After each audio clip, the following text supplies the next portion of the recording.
Welcome back. हमारे इस topic के सारे कंसेप्ट हो गए। आज हम कुछ प्रैक्टिकल क्वेश्चंस करने जा रहे हैं जिसमें आपकी बुक में क्वेश्चन नंबर 16 है। ठीक है ना? मैं क्वेश्चन पढ़ लेता हूँ। The balance sheet of Ram and Rahim is this on the above date they decide to change their profit sharing ratio to 3:5। पहले इनका 5:3 था। मैं अगर इसको ऐसे हाँ क्लिक करूँ तो there were two partners, Ram and Rahim. Their old PSR was 5:3 and the new PSR is 3:5. On the above date, now you are giving the balance sheet. You have bank loan, you have sundry creditors, you have general reserve and EPF, personal compensation, and the capital of partners. And on the asset side, you have some assets and also advertisement surplus account and the goodwill account.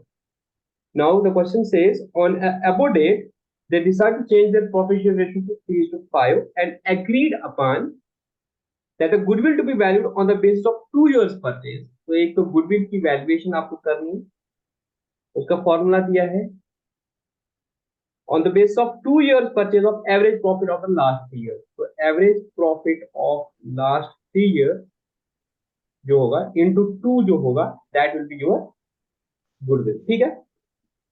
हाँ And ये the मैंने second किया। thing is machinery and stock to be revalued at 1,80,000 and 32,000 respectively. Prepare the revaluation account, the partner's capital account, and the balance sheet of the new firm.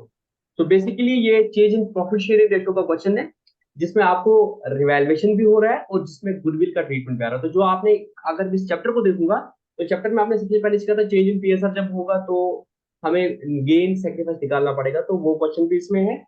इसमें goodwill का calculation भी है, तो chapter number 2 से जो है goodwill कैसे सीखते हैं वो भी करना है। एंड देन गुडविल का ट्रीटमेंट क्या होगा चेंज इन PSR में वो भी है इसमें। Then if you have the revaluation of assets also, the partner said that we want to revalue the assets, उसका impact क्या होगा उसकी भी accounting आपको करनी है। and then they are asking you to make the partners capital account, the revaluation account, the balance sheet। तो हम एक एक करके सब चीज दे जाएंगे। ठीक है ना? तो सबसे पहला चीज जो हम हाँ करेंगे केवल ये करेंगे कैलकुलेशन ऑफ गेन और सेक्रीफाइस। ठीक है ना? Calculation of gain oblique sacrifice. ठीक है बेटा? Yes sir. Ram's gain is equal to new minus old. New minus old बोले तो न्यू माइनस ओल्ड शेयर। ठीक है ना? which is equal to his new share is 3/8 minus 5/8. 5/8. 3 minus 5 is equal to -2/8. So basically Ram has sacrifice. अरे सीधी सी बात है, पहले इसको 5 मिलते थे अब 3 हाँ मिल रहे हैं। 8 में से अब पहले 5 मिले थे अब 3 मिल रहे हैं, तो इसका 2 सेक्रीफाइस हो गया। ठीक है? इसको पहले 3 मिले थे अब 5 मिल रहे हैं, तो 8 में से इसका 2 गेन हो गया। ठीक है? Anyways we will be writing it like this. Rahim's gain is equal to new minus old. So his new share is 5/8. His old share was 3/8. So his gain is 5 minus 3, 2/8. ये 8. समझ आया सबको करना? जी सर। Yes sir. बेसिकली इसका 2 हिस्सा gain हुआ, उसका sacrifice होगा, ये हमने कर लिया। अब दूसरा चीज जो यस क्वेश्चन में हमें कैलकुलेट करना है वो क्या है? गुडविल कैलकुलेट करना है। हाँ गुडविल। हाँ गुडविल का ट्रीटमेंट करना है तो पहले गुडविल तो कैलकुलेट करो ना। तो नंबर 2 हम यस करेंगे। एक मिनट, मेरा लैपटॉप हैंग होगा, एक मिनट।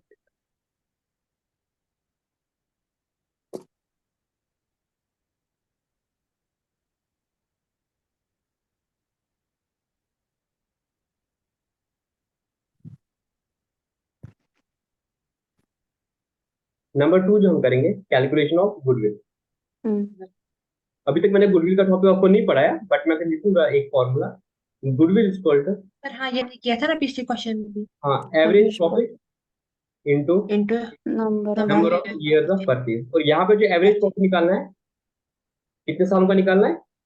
3. 3 सालों। टी तो इसका हो जाएगा average profit equal to total profit. Total profit divide by number of years. ठीक है ना? नंबर ऑफ तो हमारे पास ईयर्स। दिया है 30,000 प्लस 16,026. 16,000 प्लस 26. 26,000 divided by 3. 3। कितना हुआ बेटा? 72,000 divided by 3. 72 3 वो था इक्वल 24। 24,000। हाँ Into देयरफॉर 24 था into 2। Goodwill is equal to 24,000 into 2 is equal to 48। 48,000. ये भी हो गया। अब एक Yes. गुडविल का ट्रीटमेंट करना है वो करेंगे, ठीक है। हम्म अब क्वेश्चन में क्या क्या बोला है, पार्टनर्स कैपिटल अकाउंट बनाना है, रिवैल्यूएशन अकाउंट बनाना है, बैलेंस शीट बनाएंगे। तो अब चला रिवैल्यूएशन प्रॉफिट निकालेंगे पहले, ठीक है, फिर लास्ट में एडजस्टमेंट एंट्रीज करेंगे जो भी करना है। ठीक है. चलेंगे हाँ, calculation of revaluation profit. valuation, तो इसके लिए हम सीधे बनाएंगे रिवैल्यूएशन अकाउंट। क्या रिवैल्यूएशन बनाएंगे? अकाउंट. रिवैल्यूएशन। revaluation account, हाँ, अब होता क्या है एग्जामिनेशन पॉइंट ऑफ व्यू में, इस क्वेश्चन को वैसे करते हो, जो जो चीज आपको क्वेश्चन में बोला है करने के लिए वो आपका मेन आंसर बनेगा। क्या बनेगा? मेन आंसर मेन बनेगा। main और जो answer, बाकी चीजें आपको कैलकुलेट करनी है वो आपके वर्किंग नोट्स बनेंगे। क्या बनेंगे? वर्किंग. हाँ, वर्किंग नोट्स working, बनेंगे। समझ आई बात? जी. yes, मैंने yes, अभी रफ में दिखा दिया, बट आई वांट इस क्वेश्चन को आप फिर घर में खुद से करोगे जिस तरह से आपको एग्जाम में करना है। कैसे? पहले आप ये 3 अकाउंट्स बनाओगे, इसके लिए जगह छोड़ उसके बाद वर्किंग नोट्स बनाओगे, ठीक है। हम्म बुक हाँ, में से कोई सॉल्व क्वेश्चन देखना तो आपको समझ आएगा कैसे करना है। एनीवे, रिवैल्यूएशन अकाउंट हमें मेन आंसर का पार्ट है, पर्टिकुलर अमाउंट। अब इसमें क्या है? machinery और stock इसमें, मशीनरी और स्टॉक को ही बढ़ाना है खाली। तो हाँ, बस मशीनरी कितना था बेटा? 1,52,000। machinery 20, हम्म हाँ, 1,80,000. 28 से वन बढ़ लैख गया, 52,000 था और आपने बोला उसको 132, उसको आपने 1,80,000 करना है, तो कितना प्रॉफिट हुआ? 28,000 तो 28,000 एंट्री क्या हो जाएगी? Machinery account debit to revaluation account to to revaluation. revaluation, हाँ, by बाय machinery, मशीनरी। कितना बेटा? 28,000, 28,000। उसके बाद कुछ और था, by स्टॉक। stock स्टॉक 4,000, आप बोल रहे हो 32,000 और स्टॉक आपकी बुक में दिखा 28,000, तो स्टॉक कितना बढ़ रहा है? हाँ, 4,000 से बढ़ रहा है, एंट्री क्या हो जाएगी? A stock stock account account debit, debit to revaluation account. 4,000। और तो कोई रिवैल्यूएशन में नहीं है, रिवैल्यूएशन में ये दो चीज आ गई, तो No. रिवैल्यूएशन प्रॉफिट कितना हुआ? 32,000। 32,000. कोई लॉस तो नहीं हो रहा है। और इसको कहाँ पे ट्रांसफर सर जी करेंगे? सर, हाँ बेटा। सर हमारी जो गुडविल है ना वो पहले 32,000 थी, अब वो हम्म 48,000, तो वो भी बढ़ी ना, वो हम नहीं दिखाएंगे नहीं रिवैल्यूएशन अकाउंट। नहीं, दैट्स नॉट रिवैल्यूएशन ना, उसकी एडजस्टमेंट करनी है। मैं दिखाता हूँ उसको क्या अच्छा, करना है। हाँ मैंने अब बताओ, मुझे लगा, तो रिवैल्यूएशन प्रॉफिट हम्म ट्रांसफर्ड, रिवैल्यूएशन तो यही दो चीज की होगी ना, हाँ हाँ. राम और राम रहीम। एंड रहीम. बेटा रिवैल्यूएशन प्रॉफिट किस रेशो में करते हैं? नाटिका Old. मल्टीप्लिकेशन। अच्छा. Old ratio. ओल्ड रेशो क्या बोल? Sir, order ratio is 5:3. 5:3। बता राम को कितना मिलेगा? बाकी सब चुप करके बैठेंगे। Sir, हमको मिलेगा 32,000 इंटू into हाँ 3 divided by 8. क्यों 3/8 क्यों मिलेगा? Sir, 5/8. 5/8। बता मुझे कैलकुलेटर पर कितना होगा?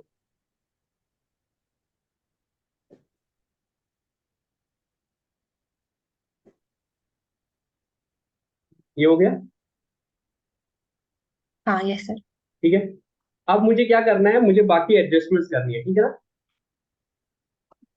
अब मैंने क्या किया, मैंने अभी रिवाइवेशन प्रॉफिट का ट्रीटमेंट कर लिया, मैंने पीएसआर का जो भी इम्पैक्ट था वो आ गया, ठीक है ना। अब देखो बैलेंस शीट में जो सारी चीजें उनको एक बार चेक करो। पहले लाइबिलिटी साइड हो, बैंक लोन का पीएसआर के साथ कुछ लेना देना है? आपका बैंक लोन, आपकी लाइबिलिटी आज की डेट में एक्स थी, पीएसआर चेंज हुआ तब भी एक्स है, तो क्या पार्टनर्स को कुछ क्या इंपैक्ट आएगा कुछ कैपिटल में लाइबिलिटीज का? तो आपने जो अभी तक जितनी चीजें, क्या आपने देखा कि लाइबिलिटी जो है उनको हम डिस्ट्रीब्यूट कर रहे हैं किसी रेशो में, ओल्ड रेशो में, न्यू रेशो में, कि नहीं वो वैसे ही रहते नो, हैं? क्यों? वो आज भी देना था फर्म को, वो फर्म की लाइबिलिटीज होती है, हाँ, पार्टनर के साथ कोई लेना देना नहीं होता है, ठीक है ना। तो इसमें कोई फर्क नहीं अच्छा, पड़ेगा, नो, इसमें कोई फर्क नहीं पड़ेगा। अरे कॉन्फिडेंस से ना, बोलो ना, बैंक लोन का कुछ करना है, नो सर, ना. सन्ड्री नो सर, क्रेडिटर का कुछ करना है, ना. ना, जनरल रिजर्व का करना है। हाँ. क्या करते हैं जनरल रिजर्व को? देंगे नहीं पार्टनर्स. जनरल रिजर्व जो है वो पार्टनर का था, अब प्रॉफिट शेयर रेशियो चेंज हो गया तो इसको सीधे पार्टनर को दे दो, अनलेस अदरवाइज ये बोले कि भाई जो जनरल रिजर्व है वो बुक में ही रखना है, ठीक है। अगर ये बोलेंगे हाँ, कि जनरल रिजर्व को मौजूद रखना है तो उस केस में हम एडजस्टमेंट ही करते हैं। जब ये कुछ हाँ. नहीं बोलेंगे तो ये जनरल रिजर्व पुराना एक्यूमुलेटेड प्रॉफिट है उसको डिस्ट्रीब्यूट करेंगे, तो एंट्री हाँ. क्या हो जाएगी? General reserve account debit to partners. General reserve account debit तो राम To रहीम. तो रहीम। हम्म कितना? हाँ, 190 हो गया, 12,000 राम को। चलो मैं इसको अभी नहीं करता हूँ, मैं इसको बोलता हूँ, पहले तीनों चीजें पढ़ लेते हैं। उसके बाद ईपीएफ क्या था, ये एंट्री में 2 मिनट के लिए छोड़ देता हूँ, हाँ एपीएफ। पहले मैं सारा समझा देता हूँ।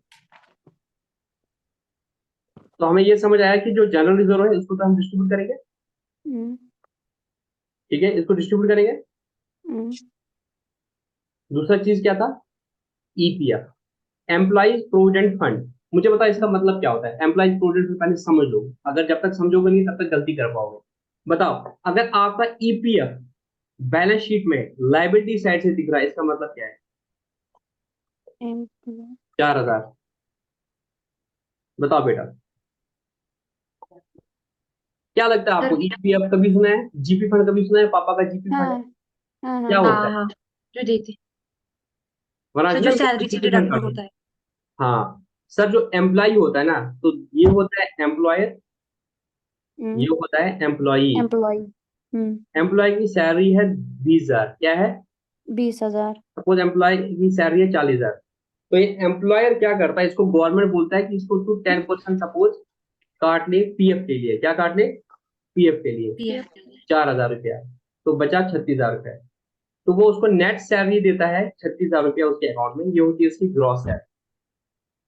और ये 4,000 जो है एम्प्लॉयर, इस एम्प्लॉय का एक पीएफ अकाउंट होता है, क्या होता है, PF PF provident fund account. घर में किसी को भी बोलना, पापा को, सर पापा आपका कुछ प्राण कार्ड हाँ होता है, sir. Permanent retirement account number होता है सब, ठीक है ना, या उनकी कुछ सर्विस स्लिप होती है तो उनका एक जीपी फंड में, प्रोविडेंट फंड में एक अकाउंट होता है। एम्प्लॉय प्रोविडेंट फंड ऑर्गेनाइजेशन एक बड़ी ऑर्गेनाइजेशन है, तो जहां पे सब एम्प्लॉयज का ये पीएफ जाता है, ठीक है, वो फिर इसको इन्वेस्ट करते हैं, फिर इनको इस पे इंटरेस्ट मिलता है, ताकि जब ये रिटायर हो जाए तब इनको कुछ पैसा मिल जाए, अदरवाइज सारी सैलरी उड़ाते जाएंगे, लास्ट में गवर्नमेंट पे आ जाएगा कि भाई रिटायर्ड बच्चों के पास कुछ कमाने के लिए है नहीं। तभी गवर्नमेंट बोलती है एम्प्लॉयर को कि आप इनका कुछ पैसा काट के ईपीएफओ में जमा कर लो, ताकि वो पैसा फिर उनको कब मिलेगा, इनके रिटायरमेंट पे मिलेगा। तो अब अगर मैंने इनकी सैलरी दे दी किसी एम्प्लॉय की, जिसकी सैलरी थी 40,000 रुपया, बट मैंने उसको उसका पीएफ काटा 4,000 जो मुझे गवर्नमेंट में जमा करना है, और नेट में उसको 36,000 दे दिया, मुझे इसकी अकाउंटिंग एंट्री बता दो क्या हो जाएगी।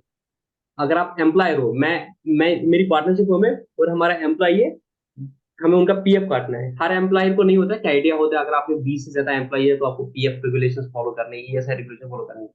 इस केस में ईपीएफ दिख रहा है, मतलब ये रेगुलेशन फॉलो करनी है। अब हुआ क्या होगा, एक एम्प्लॉय की सैलरी, या जितने भी एम्प्लॉय थी उनकी सैलरी 40,000 थी सपोज, तो 10,000 मैंने उनका पीएफ काटा जो मुझे गवर्नमेंट में जमा करना है, और 36,000 रुपया मुझे उनको नेट देना है, या मैंने नेट दे दिया। इसकी एंट्री बताओ, कौन बताएगा मुझे इसकी एंट्री, पीएफ अकाउंट डेबिट।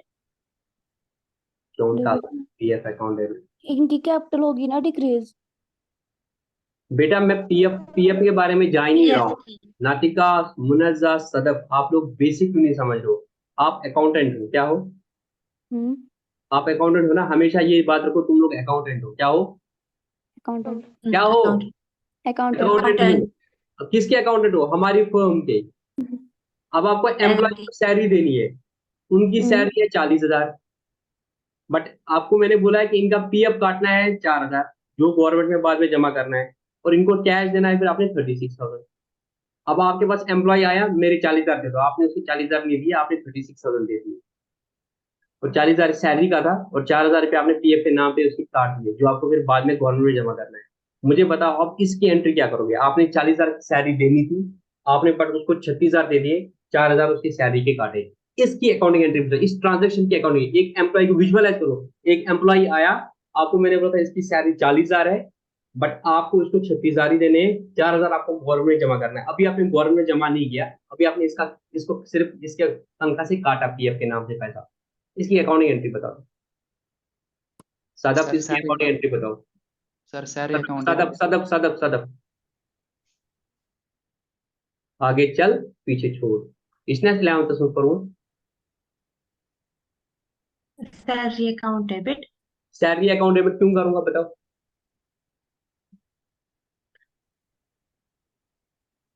अरे सही हो सकते हो गलत हो सकते हो। तुमने एक चीज बोली कि सर सैलरी को डेबिट करूंगा, मैं तुम्हें क्या पूछ रहा हूँ, मैं तुम्हें लॉजिक बोल रहा हूँ क्यों डेबिट किया, बस उतना ही मुझे बताओ। अरे कुछ सोच के बताया होगा ना, सैलरी अकाउंट डेबिट क्यों बोला तुमने, सैलरी अकाउंट डेबिट क्या थॉट प्रोसेस था तुम्हारे दिमाग में, बताओ। सर एक्सपेंस है। मैंने अभी सदब से पूछा, नातिका इम सातन में पता चला सर किसी प्रॉब्लम वहां पे तुम्हें बोल देता हूँ, ठीक है ना। अभी सदब को सोचने दो, जल्दी बताओ बेटा। सर सैलरी उसको देना है ना, तो उसको सैलरी देना है। उसको सैलरी देना है हमारा तो सैलरी को डेबिट क्यों करोगे, ये मुझे बताओ। You are accountant of Latif and Tahir company, है ना। तुम कंपनी की हाँ अकाउंटिंग कर रहे हो ना, तो तुम सैलरी को डेबिट क्यों कर रहे हो, मुझे ये इसका लॉजिक चाहिए। इसके पीछे रूल बताओ क्या है। आपने सैलरी को क्यों डेबिट किया, उसका मतलब क्या होता है अगर आपने सैलरी को डेबिट किया। क्यों सैलरी को डेबिट कर रहे हो, मैं ये बोल ही नहीं रहा हूँ आप गलत बोल रहे हो, ना मैं ये बोल रहा हूँ कि आप सही बोल रहे हो। मैं इतना बोल रहा हूँ बेटा, आपने बोला सैलरी को डेबिट करेंगे। हाँ सर, आप बोल रहे हो क्यों। हाँ मैं बोल रहा हूँ क्यों, बताओ बेटा। आपने बोला डेबिट कि नहीं बोला, हाँ क्यों बोला डेबिट, बस उसका लॉजिक बताओ। अच्छा, तुक्का लगाया क्योंकि कि सैलरी थॉट हमारा प्रोसेस एक्सपेंस था है, दिमाग उसको में। देना है। हाँ, सैलरी हमारा एक्सपेंस है, उसको वो देना है एम्प्लॉय को। तो ऐसे बोलो ना कि सर मैं पहले सबसे पहले देखूंगा इसमें क्या क्या अकाउंट इन्वॉल्व हो रहे हैं। जब भी कोई ट्रांजेक्शन इन्वॉल्व हो रहे हैं तो वहां पे देखते हैं सर इसमें सैलरी, एक अकाउंट सैलरी इम्पैक्ट इन्वॉल्व हो रहा है, दूसरा एक पीएफ नाम के अकाउंट इन्वॉल्व हो रहा है, और तीसरा क्या है जो मैं इसको 36,000 दे रही हूँ। लतीफ सर ने बोला था इसकी 40,000 सैलरी है पर 4,000 पीएफ के नाम से काट देना, तो मैंने इसको 36,000 रुपये दे दे। अब आप देख रहे हो कि यार कैश तो मेरा जा रहा है ना बिजनेस से, तो कैश को तो क्रेडिट करूंगा, हाँ सैलरी को डेबिट किस लिए करूंगा, क्योंकि सैलरी मेरा एक्सपेंस है। ये बेसिक लेक्चर है। द प्रॉब्लम इज कि मैंने तुम्हें टोका और तुम्हें लगा कि शायद मैंने गलत बोला, यही हुआ ना। हाँ मतलब मैं 11th का दूसरा लेक्चर पढ़ाऊंगा और बोलूंगा क्या एंट्री होगी आप प्लीज बताओ, बट यहाँ पे मैंने जब टोका तो आपको लगा कि मेरे को कॉन्फिडेंस ही नहीं है, पता नहीं मैंने शायद गलत बोला। यार sir salary is an expense, तो जर्नल का बेसिक रूल क्या है, देखो कौन से अकाउंट इन्वॉल्व हो रहे हैं वो आपने बता दिया। एक तो सैलरी इन्वॉल्व हो रहा है और 4,000 का पीएफ इन्वॉल्व हो रहा है, और दूसरा कैश इन्वॉल्व हो रहा है। सैलरी आपका एक्सपेंस है, डेबिट वाला एक्सपेंस है, लॉस तो सर सैलरी को डेबिट करोगे। लतीफ एंड ताहिर जो कंपनी है उसकी बुक्स में सैलरी का खर्चा पड़ रहा है, क्योंकि सैलरी खर्चा बिजनेस का 40,000 है। अमाउंट बताओ, अमाउंट 40,000 होना क्या है, 36,000 होना चाहिए। 36। पीएफ में 4,000 है ना। भाई मेरा खर्चा कितना है सैलरी का, मैं एम्प्लॉयर को कितनी अच्छा, सैलरी का 40 है, हाँ। मेरा सैलरी सैलरी, का खर्चा 40,000 है ना, हाँ हाँ। तो सैलरी का खर्चा 40,000 डालूंगा, और बट कैश कितना गया है मेरा 36। 36। 36,000। तो 4,000 क्या है, 4,000 में लाइबिलिटी बुक करूंगा नाम से ईपीएफ करके, एम्प्लॉय प्रोविडेंट फंड, 4,000 रुपया। तो व्हाट इज दिस ईपीएफ, ये मैं लाइबिलिटी बुक कर रहा हूँ, क्या कर रहा हूँ बुक, लाइबिलिटी बुक लाइबिलिटी। कर रहा हूँ जो मुझे ईपीएफओ में जमा करना है। बट अभी मैं क्योंकि इसको सैलरी दे रहा हूँ तो मैं इसके लिए ये एंट्री करूंगा, सैलरी अकाउंट डेबिट द खर्चा of the business is 40,000 with respect to the salary, but employees paid only 36,000, the 4,000 is payable, is the liability। अब एक्सपेंस 40,000 है, कैश 36,000 दे दिया, 4,000 भी लाइबिलिटी है जो एम्प्लॉय को नहीं देना है, एम्प्लॉय के ब्याह पे ईपीएफओ में जमा करना है। उसके बाद जब आप ईपीएफओ में पेमेंट करोगे उसके बाद आप एंट्री करोगे, इस लाइबिलिटी को खत्म करोगे, एंट्री करोगे ईपीएफ अकाउंट डेबिट, लाइबिलिटी को डेबिट करोगे और लाइबिलिटी को डेबिट करके तब आपका कैश जाएगा 4,000। ऐसे आपकी एंट्री हो जाएगी, ईपीएफ को डेबिट, ईपीएफ को क्रेडिट, खत्म। बट जब आपने ये अभी एंट्री नहीं किया, अभी आपने ईपीएफओ को पेमेंट नहीं किया है, और तब आपकी क्या दिखेगा बुक्स में, ये ईपीएफ के नाम से लाइबिलिटी दिखेगा जो आप अगले महीने जमा करोगे। Mansa do you got the answer, हमने ईपीएफ को क्यों नहीं कोई एडजस्टमेंट एंट्री करनी, बिकॉज जी EPF sir. which is here on the balance sheet depicts the amount which has been deducted from the employee's salary and has to be deposited to the EPFO account, but it has not been deposited yet, so it's a liability। हाँ liabilities का कोई थोड़ी adjustment करोगे बेटा, ठीक है। ठीक है बेटा। Yes sir. तब एक और चीज मैंने 11th में बहुत अच्छे तरीके से समझाई थी, जब आपका एम्प्लॉयर है, एम्प्लॉय है, उसकी 40,000 की सैलरी है और आपको उसका टीडीएस काटना है 4,000 रुपया, एम्प्लॉय को टीडीएस काटना होता है। सर वो जब क्या होता गवर्नमेंट है। बोलती है कि भाई इसका टैक्स काट लेना, तो अच्छा, आप उसका, आपका एम्प्लॉयर उसका टैक्स काट रहा है 4,000 रुपया, तो वो एंट्री क्या करेगा, वो तो सैलरी के नाम से 40,000 बुक करेगा ना, सैलरी अकाउंट में 40,000, और एम्प्लॉय को देगा कैश 36,000, और ये एंट्री 40। करेगा to TDS payable, to TDS payable 4,000। फिर इसके बाद एक टीडीएस गवर्नमेंट में जमा करेगा इनकम टैक्स में, तब एंट्री करेगा TDS payable account debit to cash. 4,000 to cash. पर जब तक पे नहीं करेगा तब तक ये टीडीएस पेएबल क्या दिखेगा आपकी बुक में, लायबिलिटी। लाइबिलिटी। तो do you got the answer Munja कि ये ईपीएफ मेरा लायबिलिटी है, जिसकी कोई जी asset सर। नहीं है। ये लाइबिलिटी है, तो इसको कुछ नहीं करना है। It is as good as a bank loan and the creditor, ये नेक्स्ट मंथ पे हो जाएगा, ठीक है। नाउ कमिंग मतलब जब भी टू ईपीएफ हमारी इसमें दिखेगा बैलेंस शीट में, दैट मीन्स वो उस टाइम हमने पे अभी नहीं किया है, वो भी हाँ, दिस इज लाइबिलिटी द है। लाइबिलिटी जो हमने अभी पे नहीं किया। आया कहाँ सर से? इसके ये अलावा हाँ। कुछ और आ सकता है यहाँ पे कि जो हमें पता ना हो, उसको हम क्या करेंगे तब? कुछ भी हो, मैं बोलता हूँ कुछ भी हो सकता है। अब अभी एनविसेज नहीं करता, अभी तो नॉर्मल ये थिंग, मैं बोलूँ कुछ भी हो सकता है बैलेंस शीट में। You just have to see whether this is the accumulated profit hmm, और इट इज अ लाइबिलिटी। ठीक। If it is a liability, if it is a liability, then no treatment. ठीक। If it is an Profit. accumulated profit, it means Hmm. this profit was supposed to be distributed in the old ratio. Now Hmm. just see if they want to distribute it, then distribute it.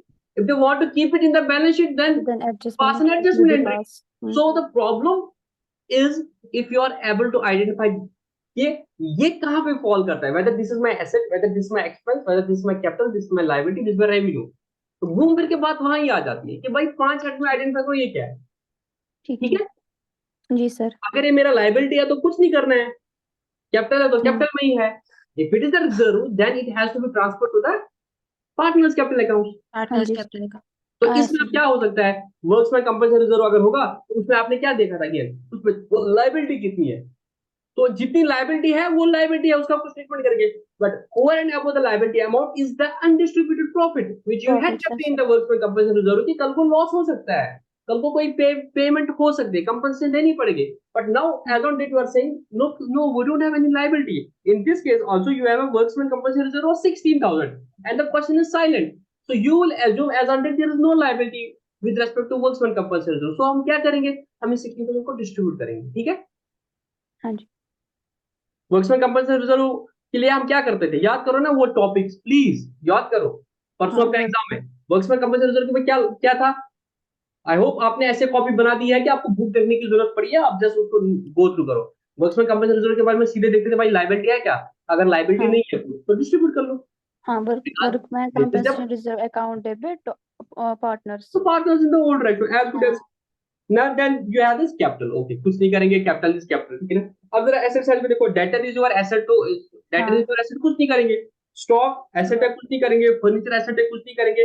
Machinery asset है, कुछ नहीं करेंगे। Bank asset है, कुछ नहीं करेंगे। Then you have advertisement suspense account, suspense. this is a miscellaneous, this is what, this is a fictitious asset, this is an expense which has not been written off, so you will be distributing it to the partners. In fact you will be debiting it to the partners, the entry will be partners capital account partners debit in capital the old debit तो ratio to हाँ advertisement suspense account. Now the suspense. very important question is with respect to the goodwill, what will be the treatment of the हाँ goodwill, because you are it having appears in the book. goodwill in the balance sheet. Very good, you have exactly used the correct term. Goodwill is appearing in the balance sheet. Goodwill 32,000. appearing in the balance sheet 32,000 hmm and valued goodwill is 42,000, sorry कितना, 48. 48,000। याद करो वो topic जिसमें मैंने बताया था, अगर मेरी गुडविल बैलेंस शीट में दिख रही है और मेरी वैल्यू गुडविल है तो उसका क्या करें। तो मैंने बहुत सिंपल बोला था, हाँ जो जी। बैलेंस शीट में गुडविल दिख रही है उसको खत्म करो, हम्म उसको खत्म पार्टनर्स। करो, ये ओल्ड गुडविल को खत्म करो, इसको राइट ऑफ करो in old ratio. Old ratio. Entry क्या हो जाएगी, partners Partners capital capital account account debit to debit goodwill to account. Goodwill Now with account. respect to goodwill, new goodwill, you need not to show it in the balance sheet, but yes, you just make an adjustment entry with adjustment entry will be with passed. respect to the goodwill. तो लगभग ये question ऐसा था जिसमें आपके सारे question मतलब cover हो गए। अगर ये क्वेश्चन नहीं होता तो शायद यही क्वेश्चन मैं आपको कल एग्जाम के लिए रखता, ठीक है ना। मतलब इज अ कंसोलिडेटेड क्वेश्चन, मुझे लगता है इस टॉपिक में जितने भी कंसेप्ट थे वो सारे कवर हो गए इस एक क्वेश्चन में, जी सर। है कि नहीं। हाँ हाँ ठीक है, अब मुझे बताओ, मैंने कुछ एडजस्टमेंट करनी है जो मैंने अभी तक नहीं की। तो यहाँ पे मुझे जनरल रिजर्व का एडजस्टमेंट करना है और वर्क्समैन कंपल्सरी रिजर्व का एडजस्टमेंट करना है। तो मैं एक जनरल एंट्री पास करता हूँ, जनरल रिजर्व अकाउंट डेबिट, के बाद में फिर मैं पार्टनर्स का general reserve account debit, WCR account debit. और now you have to write assumptions also in accounting. बहुत इंपॉर्टेंट चीज होती है, वो होती है assumptions, ठीक है। हाँ। पहले ये क्वेश्चन करो फिर मैं बताता हूँ assumptions नीचे लिखिए। जनरल रिजर्व को मैं खत्म करूंगा बेटा 19,200 एंड WCR को मैं डेबिट करूंगा 16,000। तो राम्स कैपिटल अकाउंट, तो Rahim's capital account, in old ratio. Kunusal zat plus tera sas. Ko देखो कुनुशेरा के 15,000 ओल्ड रेशियो में 5:3. मुझे जल्दी बताएं 22,000 35,200 into 5/8 कितना होगा?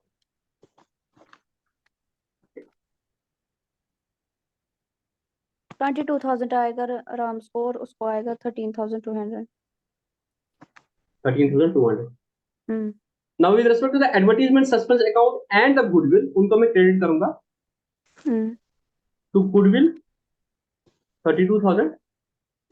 To advertisement suspense account 3,200. Now total sums up to 35,200. Yes, sir.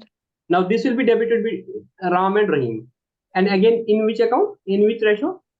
Old. ratio. And I think the amount will be same again because Yes, sir. 5,200 पहले भी आया था. तो इसका कितना था बेटा? 22,000. 22. और इसके कितना था? 13,200. Now, what was the question asking you? Now one more entry you have to pass is the adjustment of the goodwill. ठीक है? बाकी सब कर लिया आपने? अब adjustment of goodwill की entry बताओ मुझे.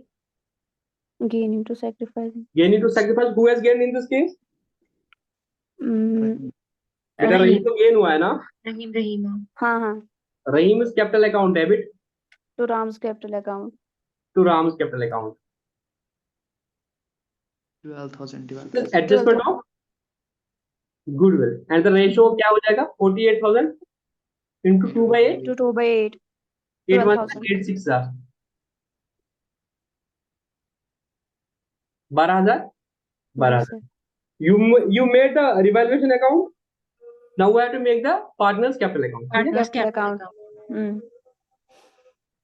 Let's make partners Capital account. capital account. ठीक है? Okay sir.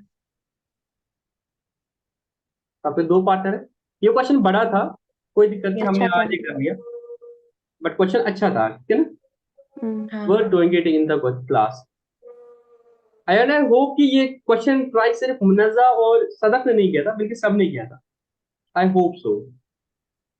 ये कोर्मताइस उसने अपना नुकसान किया, मेरा तो कोई नुकसान नहीं करोगे ना, क्योंकि जितना पहले खुद से करोगे उतना आप डाउट्स, क्योंकि सीधे लगा ना, जैसे इसने बोला मुझे सर मैंने ट्राई किया था बट मैं एक चीज में कंफ्यूज हो गई कि ईपीएफ को हमने क्यों नहीं लिया, है ना? तो इसका मतलब है बाकी इसको क्लियर हुआ था. अब आप खुद से करोगे और अगर मैंने नहीं दिखाया वो, तो हो सकता है फिर आपको डाउट आ जाएगा, फिर आप एम्बेरस हो जाओगे कि यार सर वो कैसे बोलेंगे.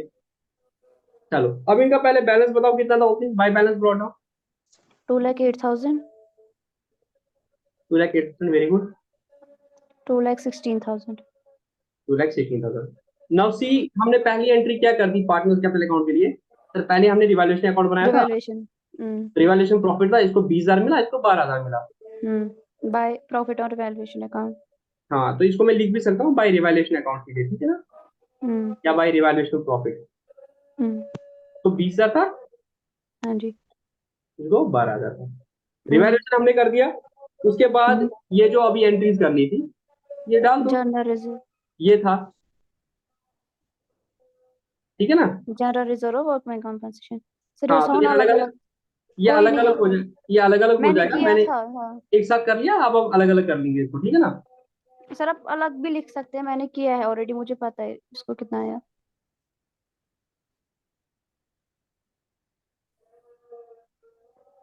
तो बाय जनरल रिजर्व वो मैंने आपको जो एग्जाम में क्वेश्चन करना है, आपको जनरल एंट्रीज नहीं करनी है, वो मैंने समझाने के लिए किया था. तो आप सीधे अलग अलग कर दो. जनरल रिजर्व 19,200 डिस्ट्रीब्यूट करो ओल्ड रेशियो में. बताओ बेटा.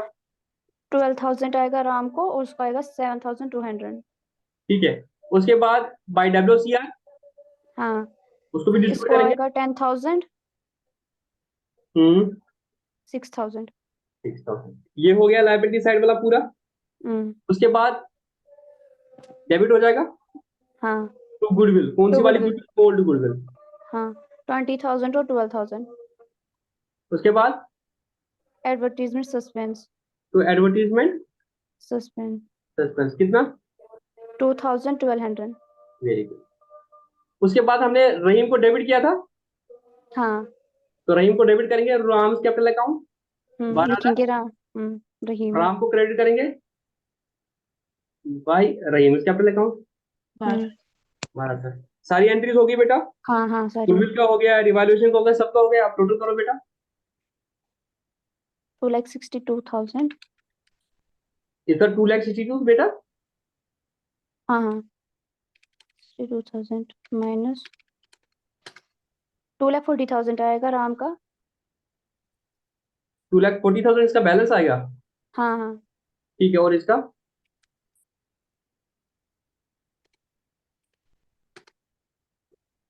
एक minute. 2,64,000 plus 62 plus 7,7,000 plus 600।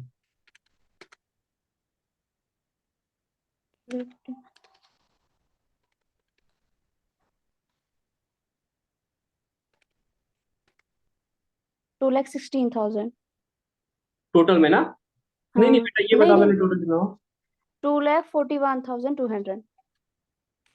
2 lakh, 41,200 ठीक है, उसमें वो माइनस करो।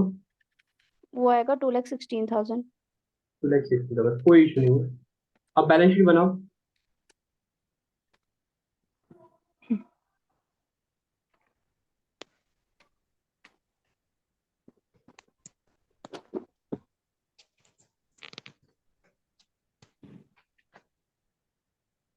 घबराना नहीं चाहिए, बुक में आंसर गलत आएगा, घबराना नहीं आना चाहिए। क्यों नहीं घबराना चाहिए वो मैं लास्ट में बताऊंगा, ठीक है ना।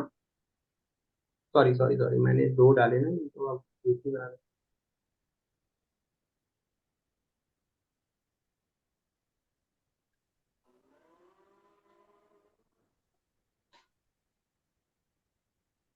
Now you tell me what is left in the balance sheet. Bank loan हाँ 24,000। 24, creditors हमने छेड़ा नहीं हाँ उनको। 20,000। You all know these are liabilities ना. Then we have employees Employees provident fund. provident It's fund। also liability 4,000. Then we have partners capitals. हाँ 2,40,000। Ram's capital, 2,16,000। Rahim's capital कितना है बेटा? 2,40,000। ये आप मेरा वाला बताओगे जो 2,16,000। ऊपर आया हमें, ठीक है ना। और इसका कितना था? 2,16,000 सर, इसको वहीं पे टोटल कीजिए। हाँ 5,04,000। 5 लाख। 4,000। अब एसेट साइड में मुझे बताओ। डेटर्स है 1,32,000। उसको चेंज किया था कुछ ना? ना ना हाँ, फिर आएगा स्टॉक 32,000। अब 32,000 पढ़ाया था ना हमने, ठीक है 32,000। फर्नीचर को कुछ किया नहीं था। ना 60। Very good. बैंक भी सेम आएगा। बैंक भी सेम आएगा, ना पैसा गया ना पैसा आया। Hmm sorry sorry, bank is 1 lakh ना। हाँ उसके बाद आपका था मशीनरी, मशीनरी कितना किया था? 1,80,000। 1 लाख। अब इसका टोटल करो, बाकी हमने खत्म कर दिया था। सेम आया कितना? 5,04,000। 5,04,000। हमारी बैलेंस शीट मैच होगी, इसमें हाँ हमने ठीक कर दिया। अब मैं बताता हूँ गलती कहाँ पे लगती है पार्टनर की, गलती कहाँ पे होती है। इसके एंड पे क्या आंसर था? इसने राम की कैपिटल 2,18,000 रखी है और रहीम की कैपिटल 2,20,000 की। उसको छोड़ दो, वो मैं अलग से देखूंगा। अब हमने इसमें कुछ एजम्पशंस लिए है, जो हो सकता है कि इसने अपनी बुक्स में वो एजम्पशंस नहीं लिए। वो क्या है? हमने कुछ एजम्पशंस लिए इसमें, वो एजम्पशंस नोट करो आप। देखो एजम्पशंस हमने कुछ ली, पहले मैं आपसे बताना चाहता हूँ, क्या हमने कोई एजम्पशन ली इस क्वेश्चन में? इस क्वेश्चन में हमने कोई एजम्पशन ली कि नहीं ली? जल्दी बताओ।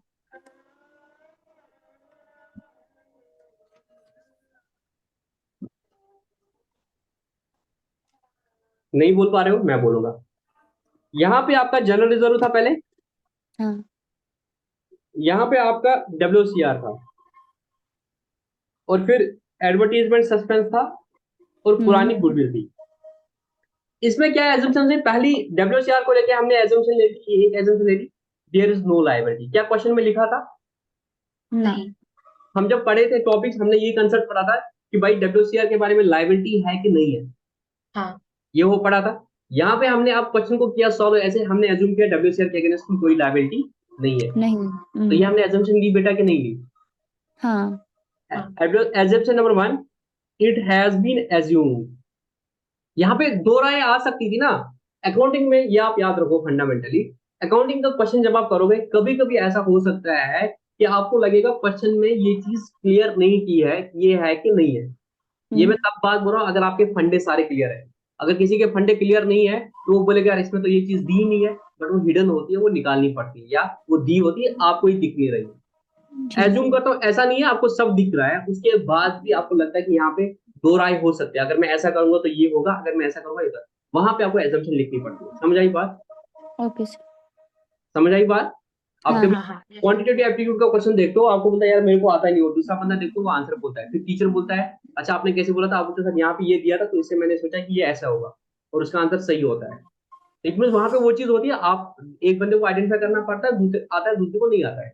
मैं उसकी बात नहीं कर रहा हूँ, मैं बोल रहा हूँ आपके पास फुल नॉलेज है पर उसके बाद भी क्वेश्चन साइलेंट है। यहाँ पे अगर मैं करता एज्यूम कि वो है एज्यूम कि इट क्वेश्चन वाज साइलेंट, अगर मैं एज्यूम करता कि WCR के बारे में लायबिलिटी है तो क्या होता? अब WCR को डिस्ट्रीब्यूट ही नहीं करते, हाँ WCR वैसे ही रहता, पार्टनर्स की कैपिटल कम होती। काम होती हाँ तो आपने क्या किया, WCR को खत्म कर दिया और पार्टनर्स की कैपिटल में ट्रांसफर कर दिया इनको ओल्ड रेशो में। बिल्कुल उसकी वजह से क्या हुआ, उसको ज्यादा प्रॉफिट मिला, इसको कम मिला। हाँ। उसकी कैपिटल ज्यादा होगी, इसकी कम होगी। तो इट हैज हाँ। बीन एज्यूम्ड, क्या एज्यूम किया हमने? That there is no liability there is no liability in WCR। R। दूसरा चीज क्या है, general reserve and WCR have been distributed to the partners. ये हमने दूसरी assumption ली, हमने डिस्ट्रीब्यूट किया। कभी कभी क्वेश्चन में आपने पढ़ा है कि पार्टनर्स बोलते हैं हम डिस्ट्रीब्यूट नहीं करेंगे। अगर डिस्ट्रीब्यूट नहीं करेंगे तो उसमें क्या करेंगे, खाली एडजस्टमेंट एंट्री डालेंगे। यस समझ सर आई बात? यस सर नहीं, इस पे ज्यादा समझ नहीं आया। जब हमने देखा था परसों, कल ने शायद क्वेश्चन किया था हमने कि पार्टनर्स हैड डिसाइडेड कि वो जनरल रिजर्व को ट्रांसफर नहीं करेंगे। ये देखो कल जो एक क्वेश्चन कराया था मैंने आपको, हाँ हाँ हाँ। कल ही मैंने वो क्वेश्चन कराया था ना, हम्म। बैलेंस शीट वाला 17 था। मैंने कल ही कराया था ना। इलस्ट्रेशन 17। तो उसमें क्या बोला था, partner decide not to close general reserve. तो उन्होंने हाँ। अगर बोला कि पार्टनर जनरल रिजर्व को क्लोज नहीं करेंगे तो उस केस में हमने सिर्फ एडजस्टमेंट पास कर दी। यहाँ पे मैंने एजम्पशन कैसे दिया कि जनरल रिजर्व और WCR has not distributed but have been close. हमने क्या किया, क्लोज। इसी तरीके से हमने एक्यूमुलेटेड लॉसेस जो था, advertisement suspense account and old goodwill, goodwill balance sheet have been written off, ये भी हमने खत्म कर ली। अगर कोई बोलेगा कि भाई मैं इनको राइट ऑफ नहीं करूंगा ओल्ड गुडविल को, बल्कि इसकी मैं एडजस्टमेंट एंट्री पास करूंगा, तो उस केस में भी क्या हो जाएगा? अगर कोई, मैंने आपको फंडा बोला है कि हम ओल्ड गुडविल को क्लोज करेंगे, न्यू गुडविल की एडजस्टमेंट एंट्री करेंगे। अगर कोई बंदा बोलेगा नहीं नहीं मैं तो ओल्ड गुडविल को भी बैलेंस शीट में रखना चाहता हूँ, तो उसमें क्या करना पड़ेगा, ओल्ड गुडविल का जो इंपैक्ट होगा वो तो डालना पड़ेगा ना, क्योंकि ओल्ड गुडविल डिस्ट्रीब्यूट होनी चाहिए थी ओल्ड रेशो में, मतलब डेबिट होनी चाहिए थी पार्टनर को ओल्ड रेशो में। अब ये कल को न्यू रेशो में हो जाएगी, तो इस केस में क्या हो जाएगा, भाई जो सेक्रीफाइसिंग पार्टनर है उसको फायदा हो रहा है ना, उसको आज गुडविल का ज्यादा हिस्सा बियर करना था, वो कल को कम हिस्सा बियर करेगा, तो उस केस में वो सेक्रीफाइस करेगा और उसको मिलेगा। हो सकता है कि जो आपकी बुक में, अब इनका आंसर तो नहीं दिख रहा है, हो सकता है इन्होंने जो आंसर किया होगा इन्होंने ओल्ड गुडविल को राइट ऑफ नहीं किया होगा। जब इन्होंने ओल्ड गुडविल को राइट ऑफ नहीं किया, ये आपको समझ नहीं आ रहा, मैं दोबारा से समझाता हूं इसका मतलब क्या है। ओल्ड गुडविल थी, अच्छे से समझ लो, ये उस दिन भी ये क्वेश्चन रहा था। ओल्ड गुडविल थी आपकी 32,000, न्यू गुडविल है आपकी 48 48,000। मैंने क्या किया, मैंने बोला भाई न्यू गुडविल का क्या है ना, भाई 12,000 उसको फायदा हो रहा है, किसको, रहीम को। तो मैंने एंट्री कर दी, Rahim account debit to Ram's account 12, ये मैंने कर दिया। जी सर। यहाँ तक किसी को कोई डाउट हुआ? No sir no sir. और ओल्ड गुडविल मैंने बोला यार इसकी जरूरत है नहीं, इसको मैं खत्म करूंगा, ये ओल्ड गुडविल थी ये खत्म करूंगा, तो मैंने एंट्री कर दी Ram's account, Ram's account debit Rahim account debit to goodwill account 32,000। तो इसको 20,000 डेबिट किया, इसको 12,000। 12,000 डेबिट किया। यहाँ तक ठीक है। हाँ इसका दूसरा तरीका है, इसका दूसरा तरीका है, अगर मैं बोलूंगा कि नहीं मैं गुडविल को बैलेंस शीट में ही दिखाऊंगा 32,000, उस केस में मैं क्या देखूंगा, भाई राम को बियर करना था 20,000, रहीम को करना था बियर 12,000, ठीक है। तो तो उस केस में क्या होगा, ऐसे देखो, ये गुडविल अगर डिस्ट्रीब्यूट होती है आज की डेट में, तो राम को कितना बियर का, ये बियर करना है ना, क्योंकि ओल्ड गुडविल है, इसका डेबिट बैलेंस है, तो पार्टनर को डेबिट करना है। राम को बियर करना था 20,000 और रहीम को बियर करना है 12,000। मैंने ये किया, नहीं किया। कल को अगर ये डिस्ट्रीब्यूट हो जाएगा, तब राम राम राम कितना बियर करेगा, 12,000 ही, और रहीम करेगा बियर 20,000, क्योंकि तब उल्टा हो रहा है ना, रेशो इसका उल्टा हो रहा है, हुआ है। तो इसको कितना फायदा हो रहा है, 8,000 का फायदा हो रहा है ना। गुडविल अगर मैं राइट ऑफ नहीं करूंगा तो इसको 8,000 का फायदा हो रहा है। तो इस केस के लिए मैं एंट्री करूंगा, मैं इधर एंट्री करूंगा Ram's account debit 8,000 to Rahim's account Rahim account 8,000। तो ये 8,000 का रहीम को दूंगा और राम को मैं डेबिट करूंगा, क्योंकि कल को वो फिर 32,000 जब बियर हो जाएगा, उस वक्त रहीम ज्यादा बियर करेगा, कितना 20,000, जब उसको 12,000 ही करना था, तो 8,000 को पहले ही मिला होगा क्रेडिट। उस केस में बट गुडविल आपकी बुक्स में दिखेगी। अगर इसने वैसे किया होगा तो इसका आंसर डिफरेंट आएगा, बट जैसे मैंने ऊपर आंसर किया है, आप वैसे ही कर लो, वो बिल्कुल ठीक है, उसमें कोई घबराने की बात नहीं है, ठीक तो है। आपको क्या है आंसर बुक पे? मेरी बुक में तो यही है, बैलेंस शीट का टोटल 5,04,000 और राम्स कैपिटल दिखा रहा है 2,18,000, रहीम्स कैपिटल दिखा रहा है 2,22,000। नहीं, हमें ठीक है। आपकी बुक कितना दिख रहा है? 2,40,000 और रहीम का 2,16,000। हाँ, तो हाँ, मैं मुझे बोल रहा हूँ कि जैसे मैंने किया है वो ठीक है, आपको वैसे ही करना है, और जो एजम्पशंस मैंने लिखी है आप इनको नोट कर देना। मेरी बुक में कुछ और आंसर है, मैंने तभी बोला आपको बुक के आंसर पे नहीं जाना है, ठीक है।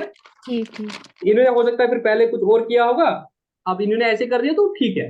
मैं बोल रहा हूँ कि हो सकता है इन्होंने कुछ और भी किया होगा, उस वजह से पार्टनर की कैपिटल डिफरेंट आ जाती है, बट क्योंकि उसमें फिर बुक्स में कुछ और भी आ जाता है, ठीक है ना, फिर गुडविल राइट ऑफ नहीं होता, वो राइट ऑफ नहीं होते। बट यहाँ पे मैंने आपको सिंपली बताया, क्योंकि क्वेश्चन पूरा साइलेंट था, तो लॉजिकली हम यही एज्यूम करते हैं कि लाइबिलिटीज नहीं है डब्ल्यूसीआर को लेके, और लॉजिकली हम एज्यूम करते हैं कि भाई जनरल रिजर्व रिसीव्ड को ट्रांसफर करेंगे ना, खत्म करेंगे, नया वाला नया से देखेंगे, ठीक है। हाँ यस सर। अब अच्छे से समझ आया सदर बेटा, अब 18 होगा कि नहीं होगा, मतलब इसके बाद वाला क्वेश्चन होगा खुद से, नहीं होगा? सर हाँ होगा, इंशाल्लाह मैं करूंगी ट्राई। अच्छा, मैं जस्ट डिस्कस कर लेता हूँ। They decided with effect from this they will share the profits in the loss 2:1। तो पहले कोर्स में था 2:1। Fix asset to be depreciated by 10%, तो 75,000 का 10% कितना होगा, 7,500, मतलब रिवैल्यूएशन लॉस हो जाएगा 7,500। Provision of 6% it will made and debtors, तो अगेन लॉस और बढ़ेगा, 6% और हो गया 6 लाख का, 60,000 का 6 पर 3,600, तो 7,500 प्लस 3,600। स्टॉक वैल्यू 95,000, स्टॉक 95, तो यहाँ पे 25,000 का फायदा हो जाएगा। And amount of 1850 including the credit is not likely to be claimed, तो यहाँ पे क्रेडिटर्स का आपका फायदा हो जाएगा, क्योंकि आपकी 1850 की लायबिलिटी कम हो जाएगी। तो 25,000 का फायदा हो रहा है, 1850 का फायदा हो रहा है, दो लॉस हो रहे हैं, प्लस माइनस करोगे तो रिवैल्यूएशन का आपका प्रॉफिट आ रहा है 1575, जो ओल्ड रेशियो में आप डिस्ट्रीब्यूट करोगे। पुराने रिजर्व 21,000 है, उसको खत्म करोगे। Partner Partners decide. decide to record the revised values in the books. However, they do not want to disturb the reserve. Okay, they are not disturbing the reserve. So you will be just seeing the impact of the 21,000. 21,000 का impact क्या आएगा? By gaining partner will compensate the sacrificing partner. 21,000 is the gaining ratio of that respective partner. And now you have to make the journal entries to appropriate the partners capital and balance wise. ये तो बहुत आसान है, इसमें तो goodwill भी नहीं है। हाँ ठीक है बेटा, जी तो सर। आई होप कि मुझे आप पार्टनर्स कैपिटल अकाउंट में ये होता था, मुझे लगा मैं क्या लूंगी उसमें, समझ नहीं आ रहा था मैं क्या कौन अब सी आया फिगर समझ। लूंगी। हाँ हाँ पहले पहले रिवॉल्यूशन प्रॉफिट निकालो, तो उसके बाद रिजर्व्स का एडजस्टमेंट एंट्री पास करना है, अल्लाह अल्लाह खैर सलाह। हाँ। सर ये जो है ना, जो हमने क्वेश्चन किया, सर इसका जो आपने पार्टनर्स कैपिटल अकाउंट बनाया वो दिखाइए, मैं उसका स्क्रीनशॉट लूंगी। जूम से स्क्रीनशॉट उठ जाता है? हाँ हाँ क्यों नहीं होता? ठीक है, चलो पत्थर से कॉपी पेस्ट, ठीक है। हाँ हाँ कॉपी कोड खुद से अच्छे से करना। अच्छा, विद दिस हमने दो टॉपिक कंप्लीट कर दिए। जी सर। दो टॉपिक जो आपने कंप्लीट कर दिए, वो भी आपको पता है, एक तो बेसिक था, हाँ और उसके बाद फिर ये वाला था, रिकॉन्स्ट्रक्शन वाला था। आई होप आपको ये सारे क्वेश्चंस अच्छे से आ गए, और जितने भी कंसेप्ट्स के थे वो सारे कवर हो गए। जी सर। नाउ आपका एग्जाम है संडे को, ठीक है, आपका एग्जाम है संडे को, संडे। और इस बीच में तो हमारे कितने पास 2 बजे? दिन बचे हैं, फ्राइडे और सैटरडे। आई डोंट नो आप में से स्कूल कौन जाता है कौन नहीं जाता है, बट 2 टॉपिक्स बहुत है, ये आपको लगता है छोटे, इसमें बहुत सारे कंसेप्ट है। अब मुझे जस्ट बता दो, क्या आप चाहते हो कि फ्राइडे और सैटरडे आप छुट्टी लोगे और संडे को आप अच्छे से टेस्ट दोगे, हाँ यस सर। या आप चाहते हो कि हम कल नया टॉपिक स्टार्ट करें? चॉइस इज नहीं ऑल। सर, हम पहले ये करेंगे अच्छे से। तो मैं सेशन को अब क्लोज करता हूँ रिकॉर्डिंग के पॉइंट ऑफ व्यू से, अब कोई रिकॉर्डिंग की जरूरत नहीं है।